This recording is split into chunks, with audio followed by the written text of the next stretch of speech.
Hey, what's up, y'all? This is Rodney, and I'm back, and I just wanted to come and run my mouth and talk about the mess. This is actually it's good news to me. Okay, now, some of you who don't care for my girl, you might not care. Okay, but for me, for the girls like me, we care. Okay, this is according to page 6. Upbeat Wendy Williams spotted for the first time in more than a year at New Jersey Holistic Store. So Wendy Williams was spotted for the first time in over a year at a holistic store in New Jersey. An employee at Bolingo Balance in Newark exclusively told Page Six that the former Wendy Williams show star visited the shop, which was ran by the late Dr. Sebi's son, Victor Bowman, about a week ago. Wasn't Nick Cannon saying something after that man passed away that he was going to continue, I guess continue with telling his story or something like that. I can't remember. I remember Nick Cannon name being mentioned with the doctors. I don't know if the doctor mentioned Nick Cannon, but Nick Cannon. About a week ago with her son, Kevin Hunter Jr., we're told Williams was sharp, upbeat, and aware and very bubbly during the visit. She even had a sit down with Bowman to discuss the health products. They continue to say the famed gossip queen 60 was engaging, but wasn't as familiar with what we do here. So her son was more explaining things, the worker told us. She talked about circulation improvement, but didn't go into much detail about didn't get into much detail on their first meeting and plans to come back in the near future. The employee told Page Six that Bowman gifted Williams with several holistic products, including iron-rich herbs, which they told us is big for skin. Williams also received Dr. Sebi's son capsules, which are said to promote overall hormonal balance and mental wealth. Yes. Bowman shared a photo of himself and the former radio show host on his Facebook page on August the 19th. Williams has been keeping a low profile since March 2023, which was the last time she was publicly photographed. At the time, the mom of one was dressed in all black as she headed back to her New York City. Headed to her apartment in New York City. And y'all already know, girl, and y'all already know what's going on with her health and all that stuff. So I'm not gonna read all of that. So, I just wanted to come and give y'all a quick update on my auntie Wendy. Um, you know, she looks better than the last time I saw her. Okay. Does she look like the old, the Wendy Williams from, the Wendy Williams show? No. But does she look better than those clips that I saw from that documentary? Yes, she does. Um, I just hope that I don't know what's going on with Wendy. Girl, is that white girl? Is that white lady so? Girl, is that white lady still over her money? Girl, that white lady got to go. Quiet as this kept. I don't even care if it was a black lady. Mistreatment is mistreatment, and I feel like they're not doing my auntie right. I wonder how Kevin is doing. He over there still, girl, trying to make $1 out of 15 cents, girl. Anyways, I'm not even gonna go into girl. Shout out to Kevin, girl. Shout out to Sharika, aka Nikki, whatever her name is, Miss Nikki, baby. Shout out to Kelvin Jr. If Kevin's real name is Kelvin, then that would make Kevin a junior. Because isn't Kevin's real name Kelvin and not Kevin? I don't know, child. I don't even feel like thinking about that. Shout out to my auntie. Drew Barrymore. Okay, we're gonna talk about some white people. Okay. Drew Barrymore finally reveals why she awkwardly sits so close to her talk show guest. I do not watch Drew's show. I have seen clips here and there online on Twitter. And Drew, I don't think she got the memo. Um, maybe she didn't check her email that day. Maybe she missed the phone call, the Zoom call. Maybe the StreamYard link wasn't working. But I don't think that she got the memo that, girl, it's a such thing as personal space. And Drew will be all up in your face. Drew, I'm gonna need you to sit on your side of the couch, and I'm gonna sit on my side of the couch. Girl, once you start working your way over here, and you come in the middle, girl, girl, I'm gonna need you to scoot back some. Girl, I know this is your show, but I'm gonna need you to get out of my face. Anyway, so Drew Barrymore has received the memo, finally. Okay? People need their personal space. The daytime host 49 revealed that she is going to work on keeping physical distance between her and her guests on the upcoming season of the Drew Barrymore show, acknowledging the backlash she faced on social media from many who believed her physical interactions with celebrity guests have just been plain weird. I'll try and practice physical distance, which is not my strong point. The Charlie Angel star told Entertainment Tonight following the talk show's renewal for season 6 and 7. How long Drew had? Girl, I thought that Drew had a show for about one season. Girl, so Drew's show was in season 5. If it got renewed for season 6 and 7, right? Maybe not. Maybe because I know sometimes they'll give you more seasons. You could be in season 3 and they'll go ahead and renew you based off of the ratings for a few more seasons. So maybe she's in season 2.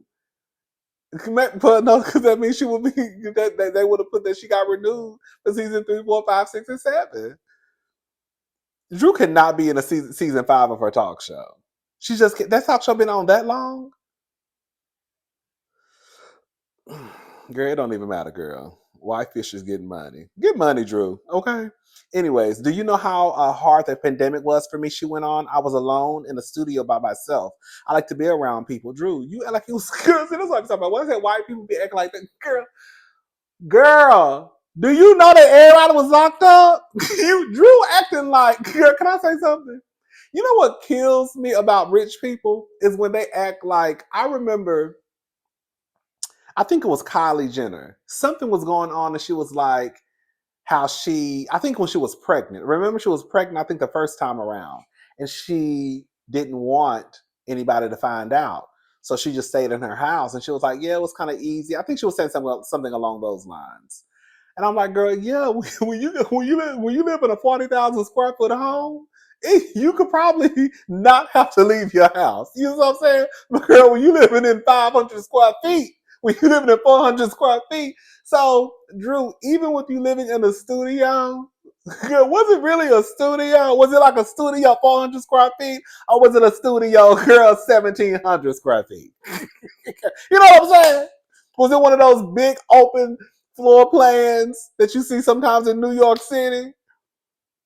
Girl, Drew, I was alone in my studio by myself. Like Drew acting like she was the only one that was alone by herself. You know how many people were alone by themselves?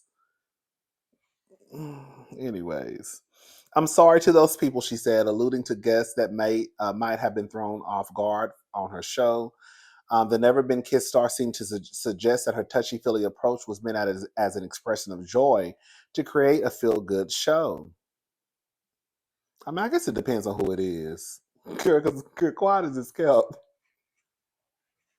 Quiet as it's kept. Now, I might feel a little way if Drew came and sat on my lap. But girl, Morris Chestnut.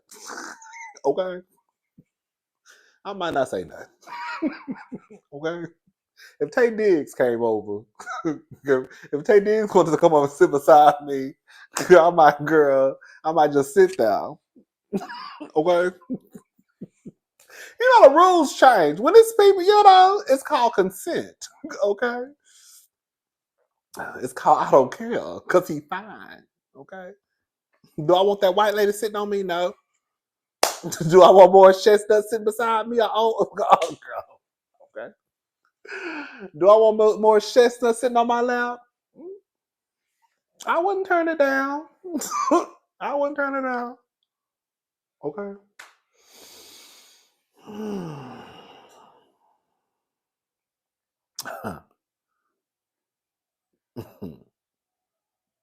I think that first of all, we're always going to be big on joy and laughter and feeling good.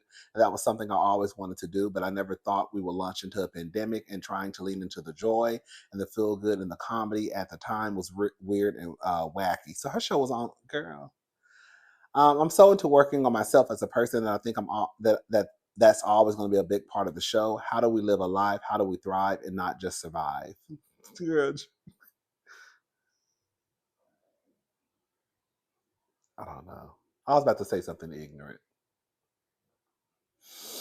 She added, I love listening to people. I love learning from people. I'm a student. Shout out. I know that's right. We always, forever will be students. I will never not be a student. I know that's right. Barrymore also spoke about what she sees her show's mission statement to be: to feel and believe in the good, and how that was inspired by her experience as a child actress. Girl, remember when she called Vice President Kamala Harris Mamala? I said, no, Drew. Drew don't give me shit. I will say this, all BS aside, all jokes aside, Drew doesn't give me she has bad intentions. Drew does give me that she's like a white woman. But she don't give me a white woman with bad intention. Like when she called Vice President Kamala Harris Mamala, I really think that she really thought that she hit it out the ballpark. I feel like Drew was at her house rehearsing all night long. Ooh, what can I do? What can I say that will be cute and be catchy and make the headlines? She was like, ooh, Mamala, Kamala, Kamala, Mamala. Ooh, girl, that's too close to mammy. But girl, I get Drew. Drew was just a white woman. Drew does give me low key also the person who runs through the field of flowers and wants everybody to hold hands and skip and jump and just everybody fall down, and girl, she wants everybody to go out in the snow and make snowmans and snowmans and angels in the snow, and it's just love. It's just the love. That's what Drew give me. She give me very hippie, like flowers in the air, and it's all love. We're all one color. We're all one heartbeat. We're all one breath. That's what Drew give me. Shout out to Drew Barrymore, okay? Drew look good though, I ain't gonna lie. Drew look good.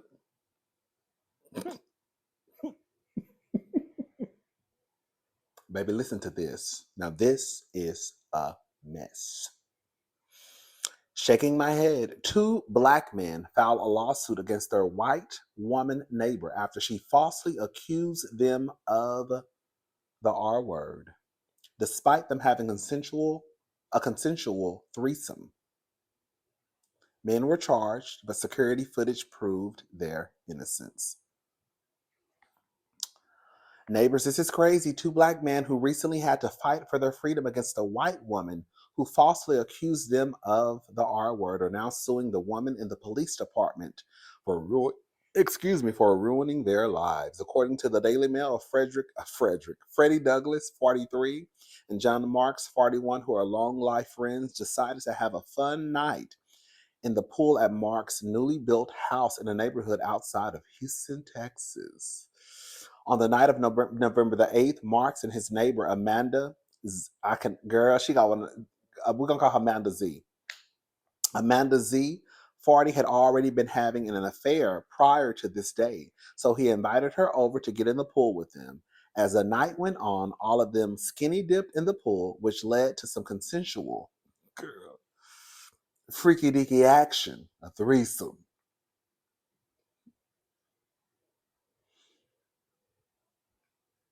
Have y'all ever had threesomes with y'all friends? Not me, ever. Have y'all ever had sex with a friend?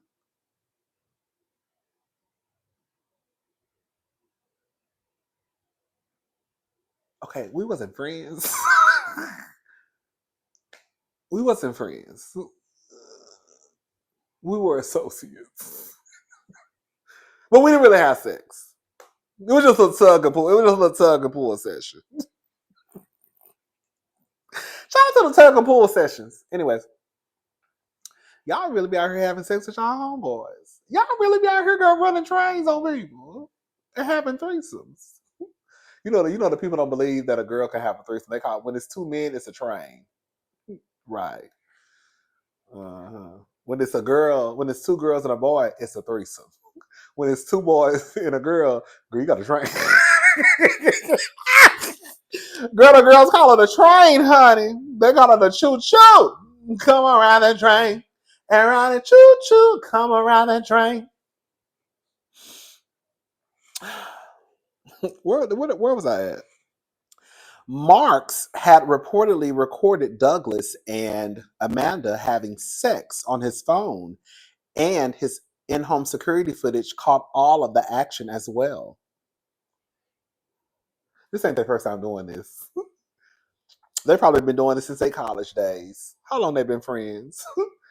They've been doing this. They've been knocking the girls down together. Hello? This ain't the first time that happened.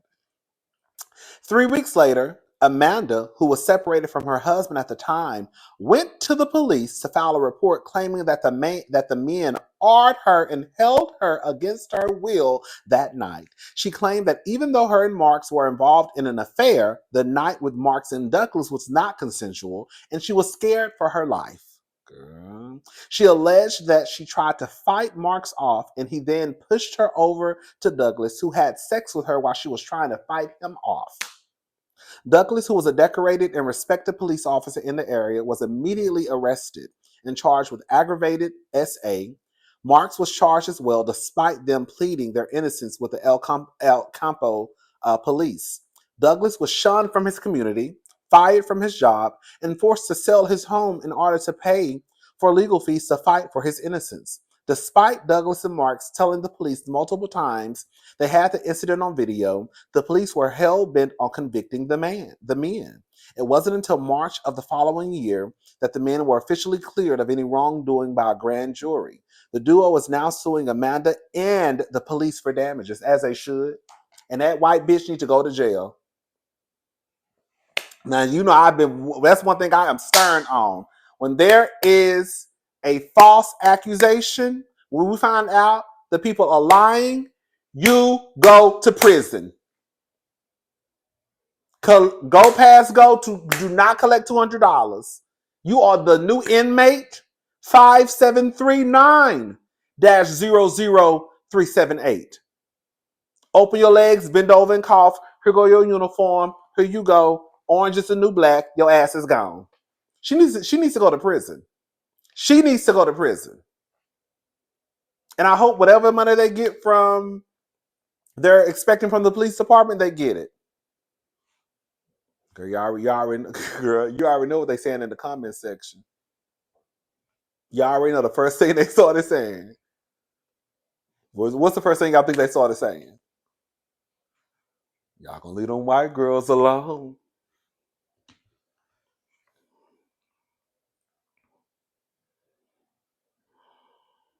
That's sad. Now this is sad. To have your whole life flipped upside down. Don't get it twisted. Don't get it twisted. Don't get it twisted. There are more people out there who tell the truth than tell lies. The numbers back it up. Okay? So don't ever get it twisted. In this case, the heifer lied. But in most cases, they tell the truth. They're just not believed. They believe the victim. Even though they said they had then that's the part that really got me. Girl, you telling them they got video footage? Girl, they didn't care. Because we're just gonna call it for what it is. Can we just call it for what it is? Can we have some kitchen table talk? Can I just say, can we just call it, girl, can we just call it for what it is? They didn't care about you supposedly having footage because that white lady went down to the police station and said that y'all girl stole her. Okay? Because she said that y'all were thieves in the middle of the night. She said that y'all were thieves. She said that y'all stole something that she did not give y'all permission to take. Y'all took something that she did not give you permission to have. She said y'all was out there stealing pussy. Okay? And that's all I needed to see. All I needed to see was a white woman and them knuckles. I bet that woman, girl, I bet they learned a lesson. Whatever lesson that is. Ooh, hey, all right. I hope justice is served and they get all the money. Okay. I want to know how much they suing for. Because she ain't got no money. So they might as well go ahead and charge that to the game. She ain't got shit. I mean, I guess they can garnish her wages if she got wages. You know what I'm saying?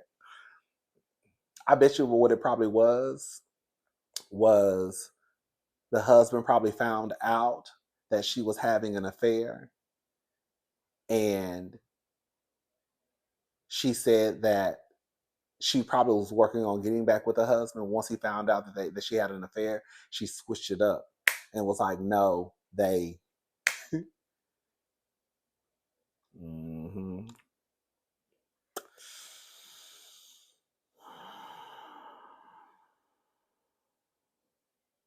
I want to give a shout out to everybody who's voting for Donald Trump, even though y'all know that he said that he was going to give immunity to cops to avoid prosecution.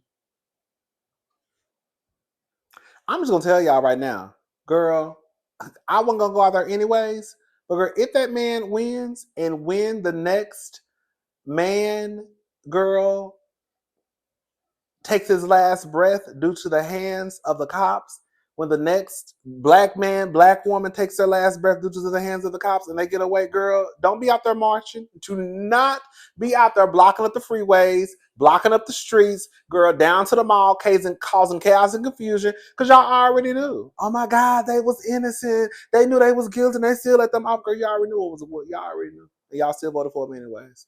So when it's your cousin, brother, sister, nieces, nephews who take their last breath and the cops get off, ain't no marching. Sit your ass at the house and deal with what you voted for. All right. Judge tosses out felony charges of 2 officers involved in raiding Breonna Taylor's home. Judge claims that Breonna's boyfriend forced police to use lethal force. Girl, it's already starting. I mean, it's been started, okay? It's been started, but it's only going to get worse. Neighbors get into this. A federal judge is dismissing multiple felony charges against 2 policemen that got a warrant to enter Breonna Taylor's home. Back in 2022, 2 officers, Joshua James and Sergeant Kyle Minnie, were charged with falsely submitting an affidavit to search Breonna's home. Following the raid and Breonna's passing, it's been alleged that they created a fake cover-up story to try to avoid any responsibility in Breonna's passing. Apparently, the judge is blaming Breonna's boyfriend. Judge Charles Simpson says the reason Breonna passed was because her boyfriend shot at cops, causing them to respond with lethal force. The judge also claimed that there was no correlation between the sketchy warrant and Breonna's passing. Girl, that's a fucking mess. That's a mess. I feel so sorry for her family.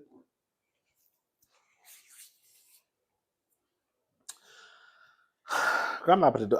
It's 2:28 in the morning. I'm not about to do a whole bunch of hollering and screaming. I'm gonna leave it on that note. I will see y'all when I wake up.